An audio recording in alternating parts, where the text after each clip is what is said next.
Bonjour à toutes et à tous. Ravi de vous accueillir effectivement sur notre stand au Quantis pour partager ensemble des retours d'expérience autour de la cybersécurité.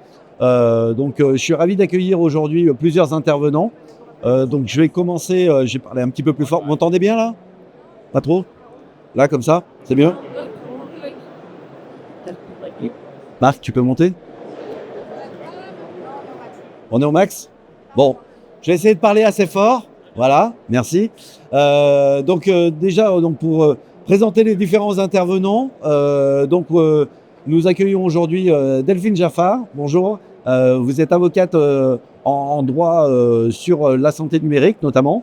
Docteur Philippe Ménager, vous êtes référent ici et chef de service pneumologie au CH Sud-Francilien. Jacques Hubert, vous êtes DSI, directeur des systèmes d'information au GHT Moselle-Est. Voilà. Et enfin, j'ai Alexis Gaden, directeur innovation chez Ocantis, qui va nous présenter l'offre Safe Data. Et Yann Robin, qui est expert en cybersécurité chez Ocantis. Alors déjà, j'ai une première question d'ordre juridique, voilà, puisque c'est important. Quels sont aujourd'hui les principaux risques juridiques autour de la donnée en cas de cyberattaque? Alors, ce sur quoi j'aimerais juste insister en matière de risque juridique pour un établissement de santé en matière de cybersécurité, c'est qu'il a une double casquette. Il est à la fois responsable et victime. C'est-à-dire qu'en matière de cybersécurité, s'il y a une violation des données, qu'elle soit due à un tiers extérieur ou à une problématique interne, d'un mauvais fonctionnement, d'une mauvaise manipulation, eh bien, l'établissement devra répondre à la fois en qualité de responsable, au regard des obligations qui sont les siennes en matière de sécurité, mais sera également victime de cette violation de données, donc victime dans son fonctionnement, avec d'autres victimes que peuvent être les personnels, les usagers. Donc c'est une situation qui est particulièrement inconfortable. C'est un peu ce que j'appelle la double peine, c'est-à-dire à la fois cette qualité de responsable et de victime, et qui du coup oblige au thème central de l'atelier que vous avez organisé aujourd'hui à une anticipation maximum du risque cyber, notamment en matière juridique. Merci. Alors, on va piquer mon micro, mais j'ai retrouvé mon micro. Merci beaucoup. Maintenant, j'ai une question pour Yann par rapport à ce sujet. Comment justement traduire cette pression réglementaire côté santé numérique? Alors, effectivement, la pression réglementaire augmente. Je dirais déjà c'est pour notre bien, quand même. Il faut le décrire. Deuxièmement, par rapport à cette pression réglementaire, moi j'aime bien donner l'image un peu de la boussole. On a quand même des programmes, notamment le programme CARE, qui face à ces exigences réglementaires, jalonnent un peu des éléments à mettre en place. Et ça, c'est très important pour les établissements et pour ceux qui mettent en œuvre les solutions, pour justement pouvoir jalonner les exigences demandées par le réglementaire et ainsi, combler et diminuer les risques. Parce que le réglementaire, c'est bien ça l'intérêt, c'est comme de diminuer les risques qui augmentent aujourd'hui de plus en plus. Et donc, le fléchage par le programme CARE a permis, je ramène la boussole, mais la boussole a permis d'amener les équipes à pouvoir un peu diminuer ces risques, pas qu'un peu, pour éviter ou du moins amoindrir les effets de cyberattaque. Ok, merci. Donc, anticiper les risques, c'est une chose. Maintenant, on va parler de situations concrètes. Docteur Ménager, vous avez eu effectivement dans votre établissement une attaque. Comment concrètement vous pouvez nous préciser comment ça s'est passé? Alors, déjà, tout d'abord, on avait quand même anticipé, mais on était à la fin de la première année de notre plan de reconstruction de notre système en termes de sécurité, qui était sur 7 ans, parce que vous connaissez à quel point nos budgets sont contraints. Bon, le 21 août 2022, cyberattaque. Heureusement, la DSI a débranché, donc nos données n'ont pas été encryptées, donc ça c'est déjà quand même quelque chose d'extraordinaire.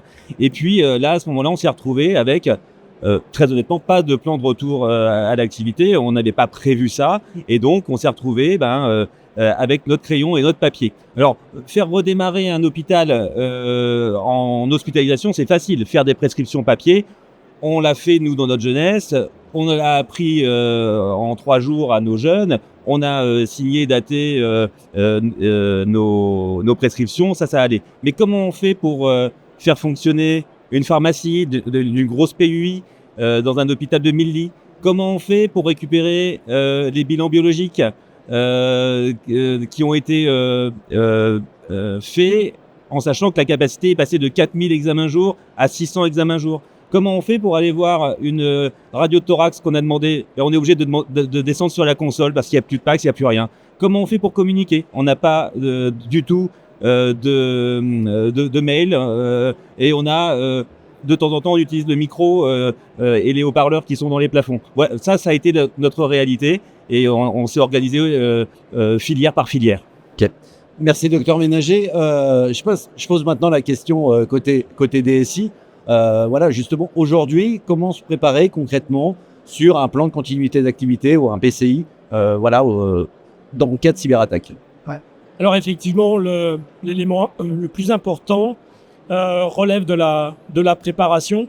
On évoque bien sûr la notion de PCI et de PCA. La plus facile d'une certaine manière et la plus historique, c'est celle qui relève de l'informatique où on est habitué à avoir cette continuité et cette gestion de l'activité.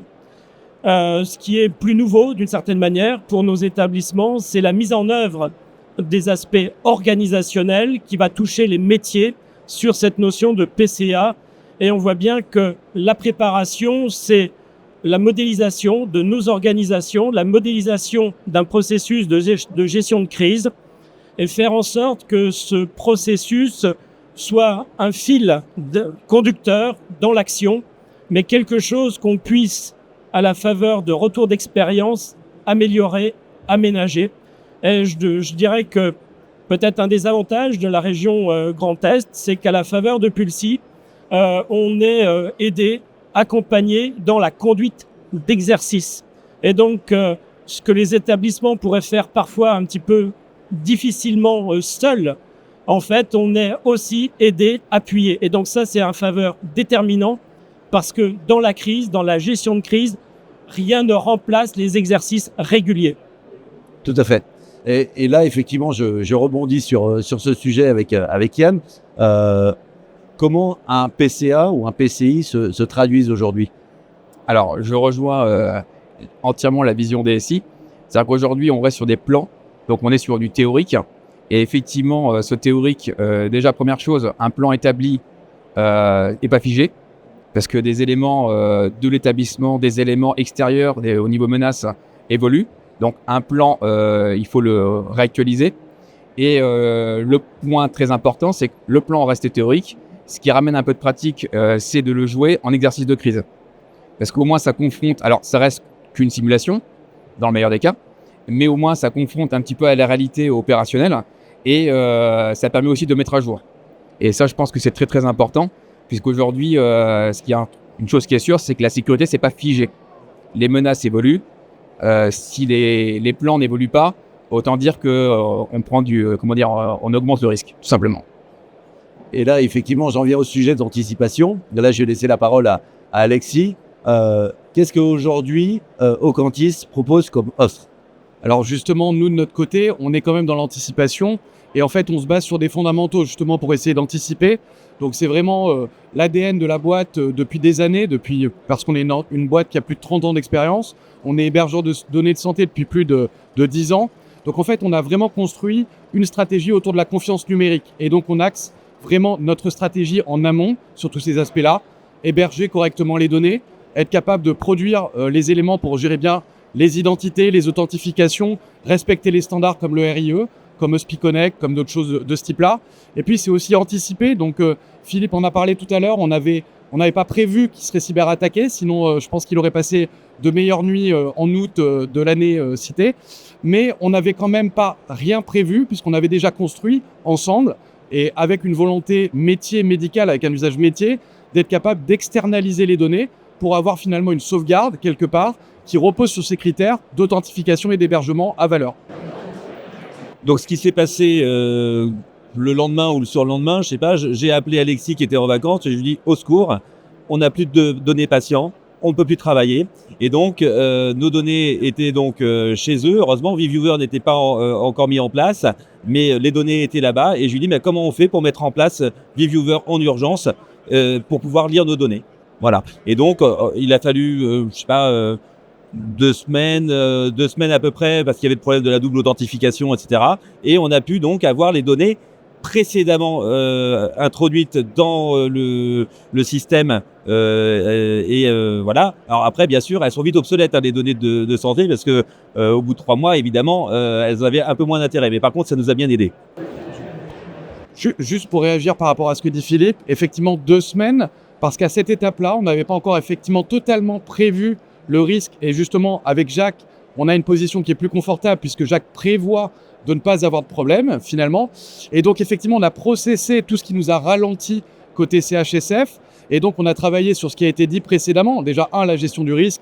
Et 2, la prévision, les process qui permettent d'appréhender le risque et quelque part de s'organiser pour être capable en 24 heures d'envoyer des logins mots de passe sur des numéros ou des adresses mail personnelles de médecins ou pour pouvoir communiquer avec les médecins, parce que ça, on ne l'avait pas à l'époque du CHSF et typiquement maintenant, on le prévoit dans des dossiers de ce type-là. Et là, effectivement, je vais rebondir côté DSI. Comment justement on peut garder la main sur la donnée? Alors effectivement, déjà, je voulais juste souligner que tous les exercices et toute l'approche cyber, c'est avant tout une école de modestie. C'est-à-dire que, bien sûr, on travaille les plans, on imagine des solutions, et je crois que c'est un domaine où il faut oser, d'une certaine manière, être original et sortir d'un certain nombre de dogmes, comme dire je vais tout mettre à l'intérieur, je vais mettre tout à l'extérieur, parce qu'on commence seulement aujourd'hui à être touché par des attaques qui vont relever d'intelligence artificielle. Et donc, il faut qu'on puisse se prémunir, en fait, contre ces futurs ou nouveaux risques. Et pour nous, en fait, on a axé notre approche, si vous voulez, pour dire que, un petit peu comme le militaire, il doit être opérationnel partout et à tout moment. Et donc, on doit être en mesure de pouvoir gérer la crise depuis n'importe quel lieu, parce que certes, on doit se préparer à la crise cyber, mais potentiellement demain, on se prépare aussi à d'autres crises. Et donc, gérer la crise depuis n'importe quel lieu à travers des solutions extrêmement légères, agiles. Et je crois que c'est à travers cette agilité qui est la marque de fabrique du GHT Moselle-Est. Et nous, on veut être agile, différent et pouvoir guider, en fait, un petit peu un courant de pensée peut-être un peu différent. Merci. Et j'avais effectivement aussi un sujet pour Yann. Est-ce qu'aujourd'hui, on peut tout automatiser? Et dans ce process-là, en fait, où est-ce qu'on met l'humain? Alors, on a parlé effectivement de l'IA, qui aujourd'hui, faut pas se mentir, est utilisée et va l'être encore plus pour les attaques. Donc, c'est un moyen, on va dire, d'accélérer et d'amplifier. Donc, donc ça, c'est côté attaque. Côté défense, la question peut se poser, est-ce que l'IA a son utilité pour automatiser ou pas? Moi, ma vision aujourd'hui, c'est que l'IA, déjà, a une utilité. On en parlait des PCI, PCA, donc les plans. Aujourd'hui, l'IA a la capacité de traiter pas mal de données. Donc, ces plans sont faits de façon théorique, joués en exercice de crise, simulation. Donc, il y a un intérêt d'utiliser l'IA qui va aider à la décision, puisque un des points essentiels, c'est quand même dans une crise, on est quand même face à l'inconnu. C'est une des caractéristiques d'une crise, qu'elle soit cyber ou autre. C'est qu'on va devoir prendre des décisions avec des éléments qu'on n'a pas forcément. Alors que les plans essayent d'améliorer cette aide à la décision, mais il va falloir aussi prendre la décision avec les éléments que l'humain va percevoir. Donc je vois plutôt l'IA comme un amplificateur pour pouvoir nous aider sur les scénarios qui ont été, on va dire, joués en simulation, mais pas encore automatisés. Je vois pas encore une IA à la tête d'une organisation, d'une gestion de crise, parce que tout simplement, elle n'aura pas les inputs humains et la perception sur le terrain, par rapport notamment à la partie métier. Mais après, dans 10 ans, je sais pas, mais en tout cas, pour l'instant, on en est là. Mais aujourd'hui, c'est sûr, l'IA est utilisée par les attaquants. Ça, c'est avéré. Donc, il faut absolument l'utiliser aussi côté défense, parce que sinon, on prend du retard, tout simplement. Ok, donc ça veut dire effectivement se préparer, et donc ça passe par les fameux exercices de simulation dont tu parlais. Là, j'ai posé effectivement la question à Delphine. Aujourd'hui, les exercices de simulation, est-ce que c'est une obligation? Alors, moi, je trouve cette question très intéressante et très symptomatique de la manière d'appréhender les risques. Est-ce que je dois faire quelque chose parce que c'est une obligation juridique? ou est-ce que je dois faire quelque chose pour me permettre de mieux gérer un risque ou pas? Lorsque le docteur Philippe Ménager vous a décrit la situation de la cyberattaque et qu'on se retrouve devant des écrans noirs, votre première question, ça va être « Oh là là, comment je gère le risque juridique ?» Non. La première question, ça va être « Comment je trouve une solution opérationnelle pour pouvoir reprendre l'activité ?» L'intérêt des exercices de simulation, c'est ça. Et en quoi ça aide la gestion du risque juridique, même si ce n'est pas une obligation réglementaire au sens strict du terme? Ça fait que parce que j'ai fait de la simulation, au moment où la crise intervient, je suis un tout petit peu plus serein, c'est-à-dire que je sais ce que je dois mettre en œuvre, et donc je ne vais pas cumuler le cas échéant de l'erreur supplémentaire, de la problématique supplémentaire sur une réaction en urgence qui est nécessaire. La réaction en urgence est nécessaire, mais je ne vais pas surajouter à de la problématique un nouveau risque juridique parce que je me suis mis à nouveau en risque en mettant en place telle action qui en fait a été plus problématique qu'autre chose. Donc ça, je trouve que c'est une question très révélatrice de la manière d'anticiper les choses. Le droit, en fait, je ne coche pas une case pour dire « Ah ça je l'ai fait, voilà, je suis tranquille ». Non. Quand la crise est là, il faut que je sois en capacité de dérouler, donc je reviens sur les PCI, PCA, pour éviter de démultiplier le risque juridique à nouveau. Voilà, j'espère que je réponds à votre question. Oui, mais tout c'est à fait. pas parce que c'est pas une obligation juridique que ça n'a pas d'impact sur du risque juridique et surtout sur de la gestion de crise. Et c'est vrai que la plupart des institutions publiques nous posent la question, les établissements de santé. Donc c'est vrai qu'ils nous disent, voilà, est-ce qu'on doit le faire? Est-ce que c'est une recommandation, une obligation? Donc effectivement, votre réponse apporte une certaine précision. Et il voilà. est nécessaire que je le fasse Tout à si fait. je veux être en capacité de gérer une crise. Exactement. Et du coup, là, je vais passer la parole à Alexis. Sur la partie opérationnelle, justement, est-ce que les outils d'Oquantis sont faits pour cela? Alors justement, on ne fait pas de miracle, c'est-à-dire qu'il y a toute une phase préparatoire qui fait écho à tout ce qui a été dit par tous les spécialistes et les acteurs de terrain, c'est-à-dire qu'il faut prévoir. Prévoir, sans prévention, on peut mettre tous les outils du monde, on n'a pas encore une IA qui va nous solutionner ce problème-là, c'est pas possible. Donc ça veut dire que déjà, il faut processer les choses, il faut s'être organisé de plein de manières, d'un point de vue métier côté médical, mais également d'un côté DSI, puisqu'on ne peut pas improviser une solution technologique, ça n'existe pas, donc il faut prévoir ce risque-là. Après, les outils ont la capacité, par exemple, à traiter ces problématiques une fois qu'elles ont été programmées et prévenues. Donc, par exemple, chez nous, aujourd'hui, on a travaillé, fort de l'expérience de Philippe, sur effectivement la facilité à mettre un backup opérationnel des données, une sauvegarde opérationnelle des données qui est sur notre cloud et qui peut être accessible pour les soignants. Ça, c'est un premier axe.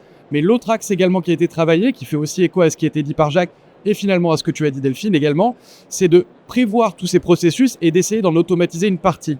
Donc pas par l'IA aujourd'hui parce que c'est pas magique, mais on est capable justement d'automatiser un robot logiciel par exemple qui va être capable d'alerter des utilisateurs sur le fait qu'il y a une crise déjà, de leur transmettre les modes opératoires en situation de crise et puis de leur donner accès à des éléments qui vont permettre en fait de lever un peu la pression, ce que tu évoquais devant l'écran noir. Typiquement, si on peut éviter des montées de stress et donc on peut pousser des éléments en automatique, c'est tout un tas de choses qu'il n'y aura pas à faire et qui permettra d'alléger la pression pour faire ce qu'on doit faire pour réagir à la crise. Donc oui, on sait réagir à ce type d'outils opérationnellement en fournissant de la donnée médicale ou en automatisant des process qui ont été prévus, pas que pour des raisons juridiques, qui ont été prévus parce que les médecins doivent continuer à voir leurs patients et parce que effectivement, il vaut mieux le prévoir que le subir et donc le mettre dans son plan de construction de son SI. Voilà. Ouais, merci Alexis. Avant qu'on passe aux questions, voilà, oui. Pardon, juste peut-être ajouter un élément un petit peu de métrique. C'est-à-dire même quand on évoque une situation de crise de quelques jours, ce qui va correspondre à une reprise à travers un PCA. Il faut bien voir que 3 jours de crise, ce qui paraît extrêmement faible en termes de temps et de reprise, c'est peut-être 15 jours à 3 semaines de remise en condition de l'établissement. Et donc c'est là où à un moment, l'ingénierie qui va faciliter au fil de l'eau la gestion de la crise d'une part et d'autre part l'industrialisation de la reprise des documents dans un entrepôt va grandement limiter les impacts de la crise. Un point qui était intéressant aussi, mais qu'on a évoqué dans des discussions hors table ronde, puisqu'on en a aussi, quand tu évoquais justement ce qui se passe après, c'est-à-dire les secrétaires médicaux qui doivent, voilà, etc. En fait, tout ce qui a été dit jusqu'à maintenant, en gros, c'est qu'il faut être organisé. Voilà. Donc nous, malheureusement, je vois Marie-Paul Soli qui est là, qui est notre directrice des soins. Voilà. Donc nous, on s'est organisé lors de cellules de crise et donc à l'arrache. Ce que vous dites, c'est en fait, il faut que vous prévoyez les choses. Il faut que la technique vous aide, mais rien ne remplacera les organisations humaines autour des outils. Parce que vous pouvez avoir tous les outils de la Terre, si ça ne suit pas dans les services, ça ne marchera pas. Donc ça, c'est votre propos et je pense qu'il est fondamental. Pour répondre un peu plus précisément à ta question, bah oui, on a produit de la donnée pendant cette période. On a vu des patients, on a donc généré des rhumes. Heureusement, on avait au moins ça, on avait une gamme qui fonctionnait. Enfin, c'était une gamme en mode comment dire dégradé, mais voilà. Et donc, on avait des numéros d'IEP et d'IPP, et on avait les IPP des patients, et donc on a pu rattacher tous les documents à nos patients. Ça a pris un temps fou et la facturation, je ne sais plus combien de temps ça a pris, mais ça a pris près de 3 à 4 mois à ce que les agents récupèrent l'ensemble des données et que l'hôpital se fasse payer. Donc, vous voyez, il y a eu des enjeux majeurs, et donc le maître mot, c'est prévoyez et organisez-vous autour des outils que vous avez mis en place. Ok, je vais juste laisser la parole à Yann. J'avais aussi une question. On sait qu'aujourd'hui, il y a un programme par l'ANS qui est le programme donc CARE. On arrive effectivement on devine le programme CARE 2. Est-ce que tu peux nous en dire un peu plus sur ce sujet? Effectivement, tout à l'heure, j'ai parlé du programme CARE un peu comme une boussole vis-à-vis des risques cyber par rapport aux établissements. Donc là, le programme CARE évolue. Il n'est pas encore atterri, donc on ne sait pas exactement, mais par contre, on connaît les tendances. Et aujourd'hui, il est très focus sur justement la donnée sauvegardée, et je dirais même plus loin, la donnée sauvegardée et l'organisation qui est autour. Puisqu'en fait, c'est aujourd'hui vraiment mis en œuvre par l'ANS pour le rétexte général, on va dire, des cybercrises. C'est quand même que ceux qui, justement, se sont organisés vis-à-vis de leurs données au niveau sauvegarde, et je ne parle pas que technique, justement, se sont organisés pour pouvoir déjà ramener cette donnée lisible pour continuer l'activité, c'est ceux qui s'en sortent le mieux. C'est-à-dire qu'en gros, la sauvegarde devient, je dirais, un petit peu le nerf de la guerre en cyber. Tout à fait, exactement. Maintenant, effectivement, on a vu ces différents sujets juridiques, opérationnels, systèmes d'information. Est-ce que dans l'Assemblée, vous avez des questions, voilà, à poser à nos experts sur ce sujet? Moi, j'avais juste un point. On a commencé effectivement cette discussion un peu off. Justement, voilà, on parle côté métier, côté DSI. Donc là, c'est l'organisation de l'établissement public. Mais voilà, comment effectivement un cabinet d'avocats comme celui du cabinet Vattier que vous représentez peut aider, accompagner les établissements de santé. Oui, alors je pense que vraiment le maître mot, mais qui est le maître mot de cet atelier, est l'anticipation. Le droit, on y pense malheureusement souvent quand la crise est là. C'est-à-dire qu'on ne pense juridique qu'en matière de risque. Mais le droit, c'est un outil. Ouais, c'est un outil comme l'est un PCA, comme l'est un PCI. Et c'est un outil qui nous accompagne au quotidien. C'est-à-dire que c'est un outil qui va nous permettre de dire, lorsque je déploie quelque chose, je peux le faire dans un cadre de sécurité juridique parce que je pense le projet en m'accompagnant en fait des outils juridiques dont je dispose. Et donc, penser le droit, une fois que le problème a été réalisé, on essaye de sauver une situation. Par contre, penser dès le départ, dans le projet, quels sont mes garde-fous, à quoi je pense, là, effectivement, je limite la possibilité que se réalise une question de mise en cause juridique.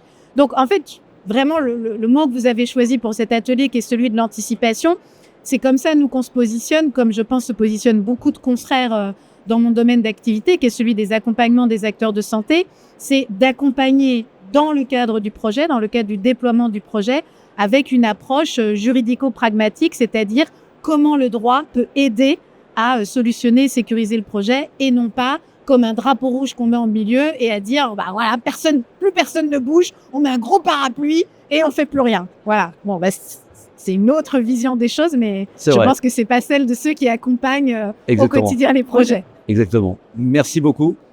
Oui, Alexis. Je voulais rajouter quelque chose aussi, c'est-à-dire que ces mécanismes-là, ils permettent aussi de couvrir ce type de besoin.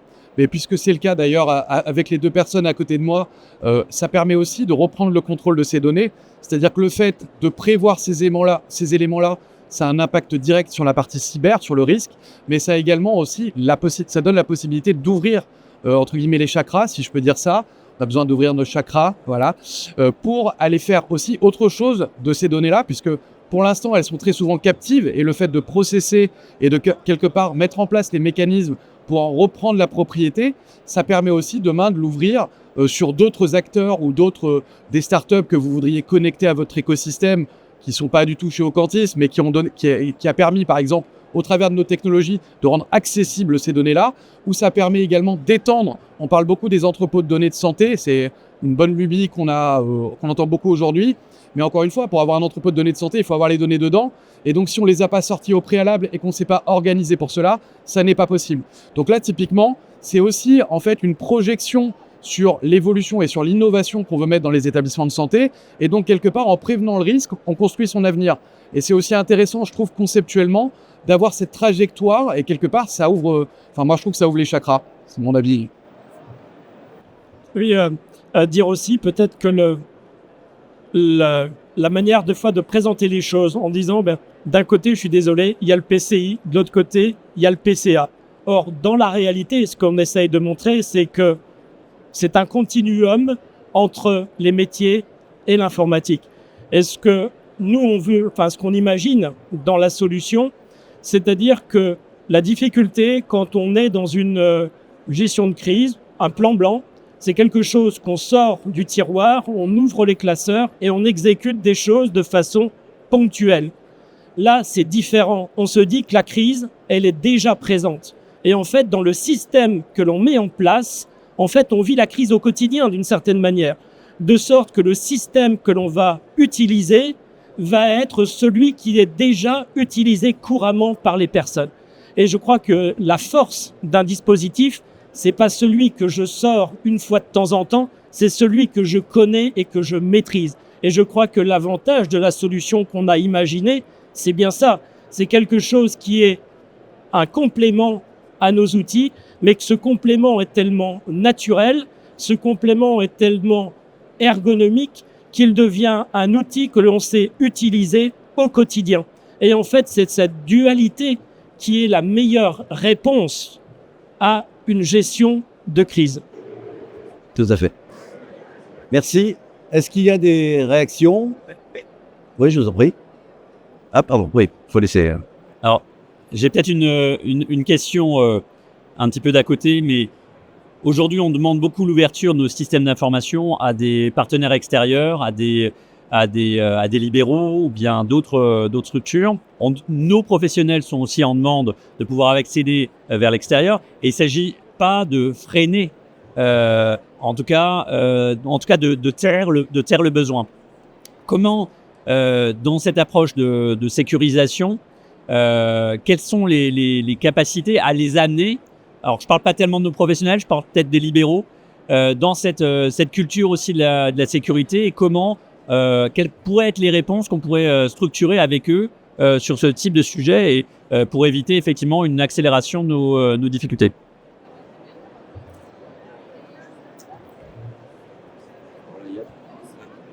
Comment dire, là, on en revient à la donnée. Je pense que de formation, je suis ingénieur informatique. Donc l'élément technique est souvent un peu le réflexe des informaticiens. Là, dans votre cas, justement, il ne faut pas raisonner technique, mais plutôt besoin. Et aujourd'hui, par rapport à la donnée, cartographier directement ceux qui vont intervenir, donc les extérieurs, si je comprends bien, et ceux à quoi ils vont accéder. Donc ça veut dire être capable de cartographier sa donnée. On en revient exactement à ce qu'on disait avant, c'est que ça permet aussi de savoir un petit peu les données actives, là où je vais mettre mes sauvegardes, pour avoir une idée, une vision donnée de son SI. Ça, c'est le premier point. Et puis ensuite, plutôt que de faire ce que souvent, c'est ce que je vois au coup par coup, donc de façon empirique, un prestataire, un deuxième, un troisième, on agit par similitude. On a créé un compte pour le premier, on va créer pour le deuxième. On a trouvé un petit peu une solution sur le premier qui allait à peu près. Et finalement, on fait la même chose pour le deuxième. C'est comme ça qu'à la fin, on a un écart qui est énorme et qu'on augmente les risques de sécurité. Donc là, pour moi, la bonne pratique, c'est cartographier. Une fois qu'on a nos données, de se poser des questions sur ce prestataire. Est-ce qu'on n'a pas d'autres catégories de gens qui vont devoir accéder à la donnée? Et là, pour mettre en place une solution, on va dire, plus pérenne d'accès à la donnée avec un contrôle et une traçabilité. La traçabilité. Je rajoutais un élément, mais qu'on a dit tout le long en fait de l'échange, c'est également il faut prendre les décisions en amont et il faut entre guillemets avoir le courage quelque part de structurer le système. Et donc là, typiquement, pourquoi on est capable de faire ce genre de choses avec les deux établissements qui interviennent? Parce qu'aussi, il y a eu des choix qui ont été faits et des investissements qui ont par exemple permis de faire finalement ce que tu viens de dire Yann, qui ont posé un contexte qui fait que l'orchestration de la data est maîtrisée. Et du coup, l'établissement a repris le contrôle sur ces datas. Donc, ça a nécessité des projets de ce type-là bien en amont. Mais du coup, effectivement, par exemple, sur l'orchestration de la donnée de santé, si on met en place les bons mécanismes au départ, ça permet de faire la sauvegarde, ça permet d'ouvrir sur d'autres usages, un EDS ou sur une start-up innovante, ou sur la médecine libérale. Et finalement, on a créé la zone tampon qui va faire que vous avez le pouvoir de décision. Après, ça reste de l'humain, ça reste de l'anticipation au risque pour les bonnes raisons, etc. On n'enlève pas tout ça, mais en tout cas, on a mis le contexte qui a permis de créer les conditions favorables à cette ouverture-là. Alors évidemment, on ne va pas demander à un médecin libéral d'aller investir dans une plateforme d'orchestration de données sécurisée qui va être à Corbeil-Essonnes ou à Moselle-Est. Donc ça veut dire que sur les directions d'établissement, les DSI, sur les process, quand on a un besoin métier qui émerge, d'un médecin qui doit échanger avec son collègue libéral, il faut avoir eu un choix judicieux au préalable et engageant, mais impactant financièrement, pour mettre en place ces conditions. Et c'est le schéma pour tout ce qu'on s'est dit aujourd'hui. Comme le dit Alexis, en fait, le fait d'aborder avec la cartographie l'organisation et pas par la solution technique dès le départ, c'est qu'au moins à la fin, si on passe par le pan organisation, on va peut-être pouvoir voir dans d'autres services et du coup avoir la solution qui sera plus pérenne à la fin. Alors que si on aborde dès le départ sur une solution pour juste ce besoin, on peut s'exposer à plusieurs scotch, ce que j'appelle dans la SI, qui à la fin seront plutôt des trous de sécurité qui aideront sûrement sur les métiers, mais un par un, mais qui, au final, d'un point de vue global et sécurité, seront plutôt perçus comme un risque supplémentaire. Merci. Est-ce qu'il y a d'autres questions? Bien. Je vous propose effectivement d'échanger effectivement autour de nos experts et également, si vous le souhaitez, vous présenter l'offre Self-Data de Quantis. Vous présenter aussi concrètement comment les matérialiser, puisqu'on a aujourd'hui une plateforme de démo qui va permettre justement de montrer tout ça. Je remercie en tout cas la présence de nos experts juridiques, fonctionnels, systèmes d'information et ainsi que nos experts chez Quantis. Merci à tous en tout cas et à toutes. Et du coup, on est à votre disposition si vous avez d'autres questions. Merci.